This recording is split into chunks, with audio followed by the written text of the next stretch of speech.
Zaidi ya vifo 50 vinavyoaminika kusababishwa na imani potovu vimeendelea kuibua hisia mseto humu nchini, huku viongozi mbalimbali wakikashifu imani hiyo. Nimekuandalia taarifa hii na nyinginezo kwenye Dira ya Hope TV. Hujambo popote ulipo mtazamaji, na karibu nikujuze. Mie ni Alice Diana. Moja kwa moja tukianza ni kuwa Rais William Ruto ameelezea kusikitishwa kufuatia ufichuzi kuhusu maafa ya wafuasi wa dini potovu katika msitu wa ekari 800 wa SHAKAHOLA, kaunti ya Kilifi, na kudokeza kuwa mhubiri Paul Mackenzie anastahili kufungwa gerezani. Akizungumzia swala hilo wakati wa hafla ya kufuzu kwa maafisa wa gereza huko Ruiru, kaunti ya Kiambu, Rais Ruto amekashifu mhubiri huyo kwa kutumia dini kuwapotosha wafuasi wake, huku akimtaja kuwa gaidi na mhalifu. Kulingana na Inspector Generali Japhet Kome, watu 58 kufikia sasa wamefariki kutokana na dini hiyo potovu. Askofu wa kanisa la Sita Mkalisto Dede akitaka adhabu kali dhidi ya kasisi Mackenzie. Huku Gloria Musimbi anavyotuarifu, Waziri wa Usalama Kithure Kindiki anatarajiwa kuzuru msitu wa SHAKAHOLA Jumanne. Ikiwa ni siku 4 tangu zoezi la kuwaokoa waumini wa kanisa hilo la kasisi Paul Mackenzie na kufukua maiti kutoka msitu wa SHAKAHOLA katika kaunti ya Kilifi, Inspector Generali wa polisi Japhet Kome anayeongoza kikosi cha maafisa wakuu wa usalama waliozuru eneo hilo ametangaza kuwa kufikia sasa watu 58 wanaoaminika kuwa wafuasi wa Paul Mackenzie wamefariki. Rais William Ruto ameghadhabishwa na yanayoendelea SHAKAHOLA. Akizungumza Ruiru wakati wa hafla ya kufuzu kwa maafisa wa gereza, Ruto ameviagiza vyombo vinavyohusika kushughulikia swala hilo kubaini kiini cha shughuli za watu wanaotaka kutumia dini kuwapotosha Wakenya, huku akitaka Mackenzie kushtakiwa na kufungwa jela. We must as a nation continuously look out for those who want to abuse even the religious sector. People who are masquerading as religious people, yet what they do is contrary to the teachings and to the beliefs of religion, whether they are Christians, Muslim, or indeed any other religion. Terrorists use religion to advance their heinous acts. People like Mr. Mackenzie are using religion to do exactly the same thing. Ruto ametoa wito kwa Wakenya na mashirika tofauti nchini kuwa macho kwa wale wanaotaka kudhulumu sekta ya kidini na wale wanaojifanya kwa viongozi halali wa kidini. The government of Kenya and I have instructed the agencies responsible to take up the matter and to get to the root cause and to the bottom of the activities of people who want to use religion to advance weird, unacceptable ideology in the Republic of Kenya that is causing unnecessary loss of life. Let me also say that any religious group that preaches against the tenets of the Constitution, any religious institution that teaches against seeking medical attention or going to school, those responsible should be prosecuted. Those institutions and those religious institutions should be closed down because they are working against the collective interest of the people of Kenya. Kwa upande wake, askofu wa kanisa la Sita Mkalisto Dede pia amemkashifu Paul Mackenzie kwa kutumia kisingizio cha dini kuwapotosha wafuasi wake kwa kufunga kula na kinywa hadi kufa, huku akitaja kitendo hicho kama kinyume cha dini. This is a very unfortunate case because it's a case of misinterpretation of scripture. We have an individual who is enforcing fasting on people without doing fasting according to the biblical regulation. And as a result of that, many people have lost their lives. If he was a responsible person, he needed to have accepted the fact that people did lose their lives and gone to the government and confessed that rather than secretly burying their bodies. Because when he has done that secretly, then it does appear like it's murder. And I think the government should take the steps of investigating properly and taking into account the fact that this is actually murder, because whether it is directly or through inducement or through mind control, I think it's important that the government should take action about this. Vikosi vya usalama, uchunguzi na vya utafiti vikiongozwa na Inspector Generali Japhet Koome vinaendeleza operesheni kuwaokoa wafuasi zaidi. Aidha, Koome amesema miili iliyogunduliwa itafanyiwa upasuaji na sampuli za DNA ili kubainiwa kisa cha vifo vyao. Nikiripotia Dira ya Hope TV, mie ni Gloria Musimbi. Shukran sana Gloria Musimbi kwa taarifa hiyo. Na tukisalia na taarifa hiyo ni kuwa wabunge wa Azimio sasa wanasema vifo vilivyoripotiwa eneo la Shakahola vingeweza kuzuiliwa kama vyombo vya usalama vingefanya kazi yao. Katika kikao na wanahabari, wabunge hao wametaka uchunguzi dhidi ya mauaji hayo ufunguliwe na wote waliohusika kuchukuliwa hatua kali. Viongozi hao pia wamemtaka Inspector Generali wa polisi Japhet Koome kujiuzulu kwa kufeli kuwalinda Wakenya. This is a colossal failure of the state. It is an unforgivable failure of security intelligence that in theory extends from Nairobi all the way to Shakahola and every other village in Kenya, ending with the chiefs, assistant chiefs, village elders, and Nyumba Kumi heads. This system failed, and Kenyans deserve to know why. That so many people could walk away from their homes, stay away for so long, starve and die without anyone noticing or reporting something amiss, demands an urgent public inquiry with consequences for those who slept on the job. This massacre requires that we evaluate our security and intelligence systems. We must reevaluate our intelligence system and redefine what it considers to constitute national security and threats to it. Na ikiwa huyu pastor anaweza kwenda kama huko na akachukua ekari 800 na akageuza hii ekari 800 ya ardhi kuwa mahali pa kuzika watu ambao wanamwamini yeye akieneza dini ya Mwenyezi Mungu, tunauliza swali, hawa wakuu wa polisi, hawa wanaoangalia mambo ya ujasusi, hawa wanaoangalia mambo ya uchunguzi, hawa watu walikuwa wakiabudu Mungu wapi? Na ikiwa wanajulikana walikuwa wakiabudu Mungu mahali fulani, mtu wa kwanza alipopatikana kwamba amepotea, ilikuwaje hili shirika la ujasusi NIS, National Intelligence Security Services, wako wapi? Manake hawa wanaishi na sisi kama jamii na tunajua wao ni wapelelezi. Nataka niseme hivi kwamba hili swala halijaanza leo wala juzi ya majana. 2019 kama tunakumbuka, aliyekuwa amekalia hiki kiti changu ambaye ni waziri saizi Aisha Jumwa aliweza kuteta na huyu mwanamume, kwa sababu huyu mwanamume ama huyu Pastor Ezekiel Mackenzie alikuwa anawaambia watu wachukue certificate zao waende wakazichome. Ilileta utata, na that was the red flag ambapo serikali ilikuwa inafaa ifuatilizie kuanzia pale. Walimwachilia, na kila anaposhikwa akienda kotini anaachiliwa na bondi ya shilingi 10,000 peke yake. Sasa 10,000 yetu leo hii sisi kama Wakenya tunalia kwa sababu tumeweza kupoteza maisha zaidi ya watu 50. Mimi nataka niseme hivi, jambo hili limenisikitisha sana, na tunataka, hatuombi, tunataka kwa sababu ni haki yetu. Waziri ashuke chini kule Malindi, Magarini, Shakahola. Na katika taarifa nyingine ni kuwa Rais William Ruto ametangaza kuwa njia mbadala za utatuzi wa migogoro zitaanzishwa ili kukabiliana na msongamano wa wafungwa gerezani.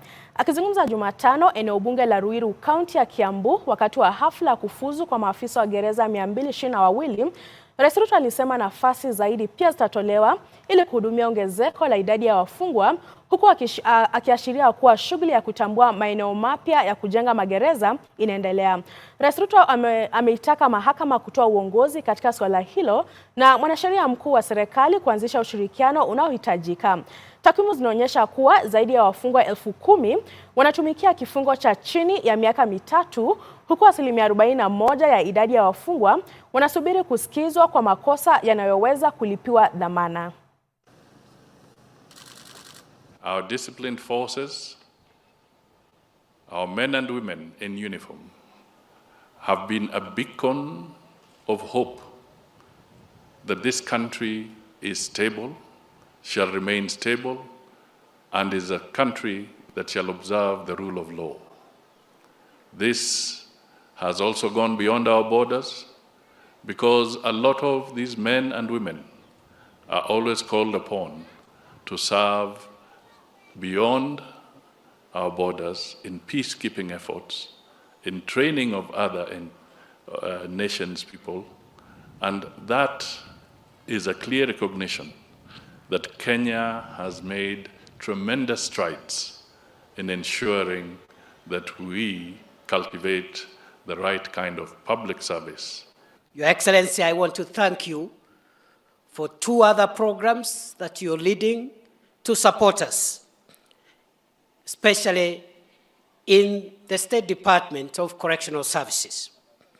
One is the mechanization program of our farms, which you're supporting. And secondly, the program you are supporting for us to modernize the Kenya Prison Enterprise Services. We want to assure you with those 2 programs we'll be able to offer better services to the people of Kenya and to the inmates who constitute both those who have been convicted as offenders and those who are in remand awaiting trial. I note that more than 10,000 prisoners are serving sentences of 3 years and below. Further, 41% of the prison population is awaiting trial for bailable offenses. All these people need not be incarcerated. It is important for stakeholders in the justice ecosystem to seriously implement alternative dispute resolution and to consider alternatives to imprisonment for relatively minor sentences. I urge the judiciary to provide leadership in this matter and the Attorney General to initiate necessary engagements in this respect. Tukiendelea ni kuwa Rais mstaafu Uhuru Kenyatta pamoja na wadau wengine wametambuliwa na kutuzwa kwa mchango wao katika kurejesha amani kaskazini mwa Ethiopia. Uhuru alituzwa wakati wa hafla iliyoandaliwa na serikali ya Ethiopia kwa minajili ya kutathmini mafanikio kutoka kwa mchakato huo wa amani unaoongozwa na Umoja wa Afrika.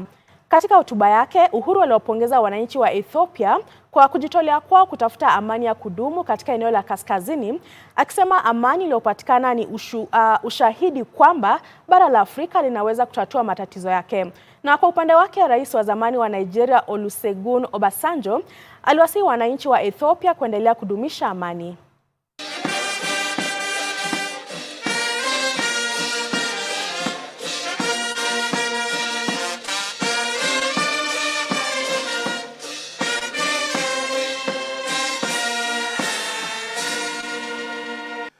It has been a long journey, and mine today is to take this opportunity to congratulate you, Mr. Prime Minister, to congratulate the different teams that you led, to congratulate the people of Tigray and the people who joined together with us, to congratulate IGAD, to congratulate all partners who have been part of this journey that has seen this day become a reality where war has now turned to peace. Peace is always a collaborative process to be achieved and to be sustained. Naam, sasa tuvuke hadi nchi ya Botswana ambapo naibu rais Rigathi Gachagua alifanya mkutano na rais wa Botswana Dr. Eric Mokgweetsi Masisi huko Gaborone Jumatatu asubuhi, ambapo alimtaka Rais Masisi aingilie kati na kuhakikisha kuwa Wakenya katika nchi hiyo ya kusini mwa Afrika wanapata vibali vya kufanya kazi bila vizuizi vingi kama inavyoshuhudiwa kwa sasa. Gachagua ambaye yuko nchini humo kwa ziara rasmi ya siku 4 pia alimwomba Rais Masisi kuangazia swala la kuongeza muda wa vibali vya kazi kwa Wakenya wanaoishi maeneo mbalimbali nchini humo. Hii ilikuwa moja ya masuala yaliyoibuliwa wakati Gachagua alipokutana na Wakenya wanaoishi Botswana Jumamosi jioni. Na kwa upande wake Rais Masisi alisema nchi yake iko tayari kushirikiana na serikali ya Kenya katika sekta ya kilimo. Your Excellency, the people of Kenya and the people of Botswana have a long history. And in your initial years, when you are struggling with professionals and people who can add value to the economy of this country, the people of Kenya came here in thousands, doctors, engineers, nurses, blood valuers, and they were able to join the people of this great country to get your economy on the right path. And they have been here, most of them 25 years, 30 years. They have settled here and they have integrated very well with the people of this great country. We are requesting that Your Excellency and your government to consider that those who have existing permits, unless there are adverse reports about their behavior in this great country, you kindly allow them, renew them so that they can be able to proceed and continue to cooperate with the people of your country to build this country together. Your Honor, it's a real pleasure to welcome you to Botswana on your first official visit. Thank you. I know you've been here before, and your dear wife. Yes. I was impressed with your dancing moves last night. I didn't know a pastor could dance so well. Yeah. Yes. And I've got friends in Kenya who are reposting and tweeting and retweeting and asking me, what did you do to our Vice President? Yeah. Yes. So it's a real pleasure to have you, and particularly welcome for you to be attending the Forbes Under 30 Africa Summit, which is the second summit we've had. Yes. Naam, turejea humu nchini na tuelekee hadi kaunti ya Marsabit ambapo kwa mara nyingine tena kikosi cha madaktari kutoka kanisa la Sita Missions kimetoa kaunti ya Marsabit kwa kambi ya matibabu ya bure. Wakiongozwa na Cecilia Njeri, kundi hilo lipo Matraba ili kutoa huduma ya matibabu kwa mifugo na wakazi wanaougua maradhi mbalimbali kama njia moja ya kueneza Injili ya Yesu Kristo. Kundi hilo lilowasili Marsabit Jumapili linaendeleza kambi ya matibabu kwa siku 5. We are here anticipating to have a medical camp that will be running from today all the way up to Friday. We have different cadres amongst us, the clinicians, the MOs, different physicians, and we also have specialists like we have a nutritionist amongst us. We have a dentist this time round, and we are looking forward to be serving the people of Matarba. So we are inviting them to be joining us. Today we have seen at least 60 patients so far, and we are looking forward to be seeing more. I want to encourage the community, people from Matarba, Mayakajilo, Kiwanjandege, Gabraski, to be willing to show up for the medical camp. The doctors are here and they're willing to give them the best of our services, free of charge. Na tuelekee sasa kaunti ya Meru ambapo naibu gavana wa kaunti hiyo Isaac Mutuma amesema kuwa mabwawa 8 yatakayojengwa katika kaunti hiyo yatalenga maeneo kame ili kuimarisha kilimo na usalama wa chakula katika kaunti hiyo. Mutuma aliyasema hayo baada ya kuhudhuria ibada katika kanisa la Sita Meru. Rais William Ruto aliahidi ujenzi wa mabwawa hayo wakati wa ziara yake katika kaunti hiyo Jumamosi. We had the privilege of hosting the president of the nation of Kenya, His Excellency Dr. William Samoei Ruto, and he brought quite goodies for Meru people.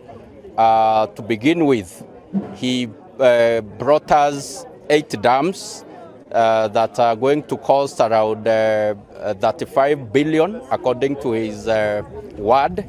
And as Meru County, we are going to distribute these dams in the most dry parts of Meru, and especially for irrigation, because in major parts of Meru it is becoming dry, and we rely on rain-fed agriculture. Kwingineko ni kwa viongozi wa kaunti ya Nyandarua wamekubali kufanya kazi pamoja ili kufanikisha maendeleo eneo hilo. Wakizungumza katika eneo bunge la Olkalou, viongozi hao wakiongozwa na gavana wa Nyandarua Kiare Badilisha, Senator John Methu na mbunge wa Olkalou Njuguna Kiaraho walisema kufanya kazi pamoja bila kujali vyama vya kisiasa wanavyoegemea ndio njia bora ya kufanikisha ajenda ya maendeleo ya eneo hilo. Na kuhusu swala la pombe haramu, viongozi hao wameahidi kushirikiana ili kuhakikisha unywaji na uuzaji wa pombe hiyo unakoma. Haja yangu ilikuwa maendeleo hapa kaunti ambayo iko na potential kubwa sana, lakini vita za siku zilizopita haingeweza kupata maendeleo. Ni lazima tufanye kazi kwa pamoja. Kila mtu ampatie kazi yake, lakini maneno hiyo yenye imekuwa huko mbeleni ya watu kurumbana na kuvurugana, hiyo tumekubaliana itakuwa imekuja. Mimi nakubaliana na mheshimiwa waziri Sisiri.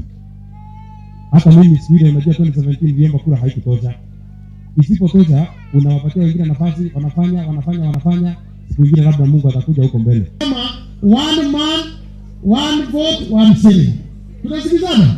Kwa sababu kama Kiaraho angekuwa ametoa pesa ya kutosha, hii pesa tunapoa basari kama kaunti, tungepeleka kwa barabara, tungepeleka kwa maji, tungepeleka kwa agriculture. Wakati mwingine tukiweka bilioni 407 ni kwa sababu tumefanya mahesabu na tumeona vile itatupeleka. Tunaomba wakati mwingine mtetee ili tuweze kupatiana services kwa hawa wananchi na waweze kufurahi. Na katika safu ya biashara ni kuwa kanisa la Sita Meru liliandaa mkutano wa maendeleo ya kiuchumi ili kutoa jukwaa bora kwa masuala ya uongozi na maendeleo ya kiuchumi siku zijazo. Miongoni mwa wazungumzaji wakuu katika mkutano huo walikuwa askofu wa Sita Mkalisto Dede na mwakilishi wa wanawake wa Meru Elizabeth Kailemia, ambao walisisitiza haja ya mashirika kuzingatia masuala yatakayosaidia nchi kuimarisha uchumi ambao unaendelea kuzorota, gharama ya maisha ikipanda. Economic well-being and quality of life are not things you can hide. You don't need to be told. You see it glaring. When you see us shifting from mud houses, grass-thatched houses to brick houses like what you see on the right, what's happening there? You can see the quality of life is improving, isn't it? It's not something you can conceal. When you see very thin, tick-infested cows and you migrate that to very well-fed herds of cows, what's happening there? There's economic well-being. And at the grassroots levels, nothing has really contributed much to the development and the growth of this country than devolution. As a matter of fact, I'm a strong supporter of devolution.